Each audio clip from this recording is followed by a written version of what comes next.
Hello, my name is William Powell, and I will be doing my presentation today on law and the entrepreneur.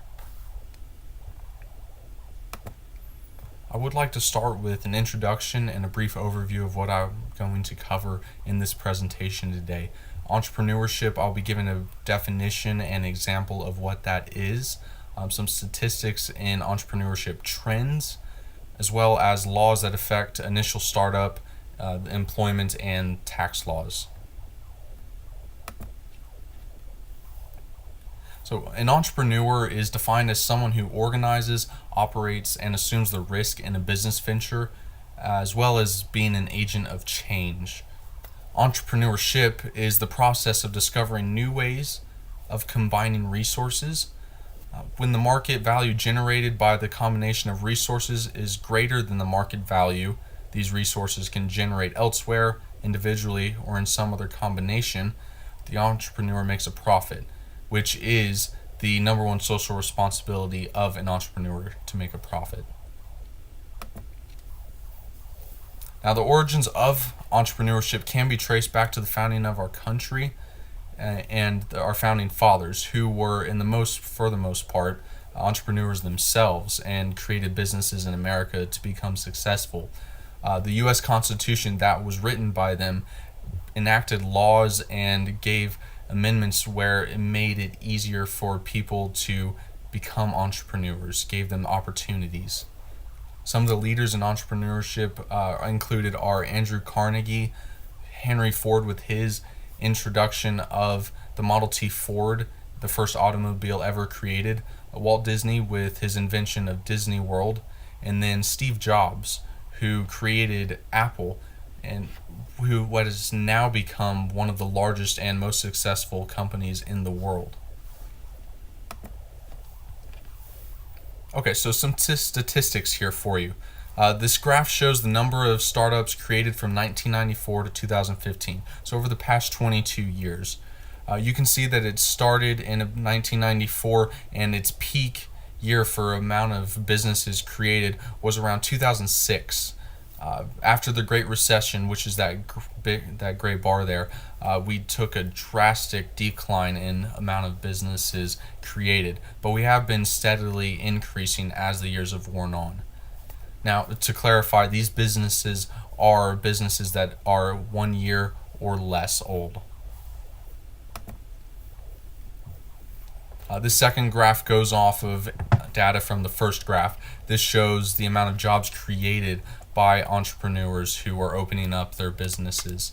Now, same time period, 1994 to 2015, you can see after each recession that the amount of employment just skyrocketed downward. We have been increasing, though, in the past few years. This may be just due to advancements in technology, which took away from jobs from regular human being workers. Now, when starting up a business, there are a couple things entrepreneurs have to get and take into account. So a business plan is a very good startup tool. It takes into account the demographics of the location that the entrepreneur is starting the business in. There's a feasibility report and a SWOT analysis. So the SWOT analysis is the strengths, weaknesses, opportunities, and threats that the business might encounter during its lifespan. Also is funding. An entrepreneur needs funding to open up the business. This can be generated by himself, but alternative sources are from investors or financial institutions such as banks or credit unions, which loan the money out to the entrepreneur. All right, next I'll be discussing just a little bit about the laws affecting the startup. So for buildings that have on-site locations, there can be zoning, business licenses, labor laws that help to protect employers and employees during employment, and then environmental impact laws. For online businesses, they also require business licenses, but there are cyber laws and e-commerce laws that enact policies to protect both the consumer and the person selling the product. So a business license is a permit given by a government agency, and it basically allows that business to operate. The government agency gives permission for that business to operate. Almost every business needs one of these. For zoning ordinances, these are the primary methods that local governments use to restrict a landowner's interest. These ordinances regulate the use of land within each zone. These zones are created by local governments such as city governments and, city governments. I apologize. Environmental impact. Now, this is not crucial for every business to have an environmental impact report, as most businesses don't need one. But what has become increasingly popular are marijuana shops being opened with the introduction of laws that allow that in California, Colorado, and it might be happening in New Mexico soon. So with these marijuana shops being there, environmental impact assessments take place to evaluate possible positive and negative impacts that business would have on the environment. All right, cyber law. This deals with the exchange of communications and information. This includes regulated issues concerning communications information, intellectual property, freedom of speech, and public access to information. For e-commerce, that is any commerce that is being conducted electronically, policies that help regulate e-commerce are terms and conditions policies, refund policies, and privacy policies. Privacy policies have been very popular when e-commerce began, because consumers who would buy a product didn't want their information to be leaked anywhere. So this policy prevents basically the entrepreneur receiving the profits to reveal any identity of the consumer. Also, labor laws. They are a set of federal and state statutes, administrative rules, and common law rulings that regulate the employer-employee relationship. So in addition, the laws regulate responsibilities, rights, and actions of the employers and employee. So I will be giving just a little bit more about that in my next slide here. So employment. Whenever an entrepreneur opens up a business, they may decide to hire employees on, and they need to be aware of some of the things that might affect that employment. Minimum wage and overtime. As well as discrimination, which has been a big thing in America just because so many cultures and races are mixed together. So discrimination prevents an employer from basically discriminating against an employee based on race, age, sex, national origin, creed, color, or religion. There are also safety and health standards where health organizations come into a business and make sure the business is and the work conditions are adequate and acceptable for employees to work in.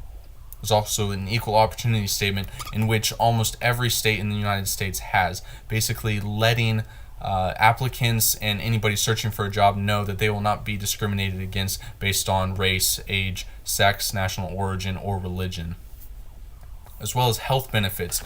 Some companies have health benefits, although entrepreneurs who are just starting out as startup businesses usually do not have these to have health benefits to worry about, just because health benefits do not kick in until after the employment of 500 employees or more.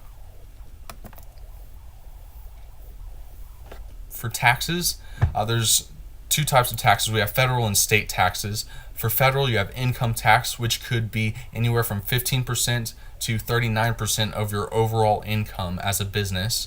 Self-employment tax, which takes into account after the person being self-employed, the entrepreneur is making more than $400 a pay period.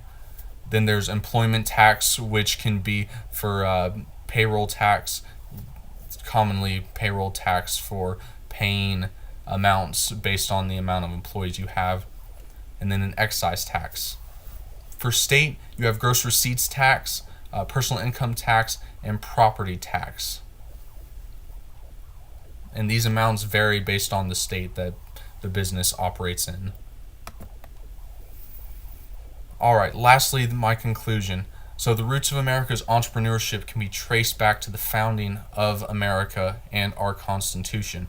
So this has been instrumental in allowing people to take on their own business, to have the opportunity to do what they want and pursue their dream. Businesses, startups, they have decreased significantly since the Great Recession, but have begun to recover since that time, and that's good for the economy as a whole. Entrepreneurs have various legalities to consider when starting a business. The laws affecting entrepreneurs can range from construction of a business. We talked about zoning laws. This can be environmental impact laws. We have taxes, as well as any cyber laws or e-commerce policies to deal with. And lastly, the entrepreneur should be knowledgeable about federal and state laws. These are what affect that business to run and operate. So having a knowledge will make sure you are not committing any crimes by not following these laws, and that your business is being responsible in its working with the economy. Okay, that is my conclusion. I do have a list of sources here where I found my information. Thank you so much for watching and listening. You have a nice night.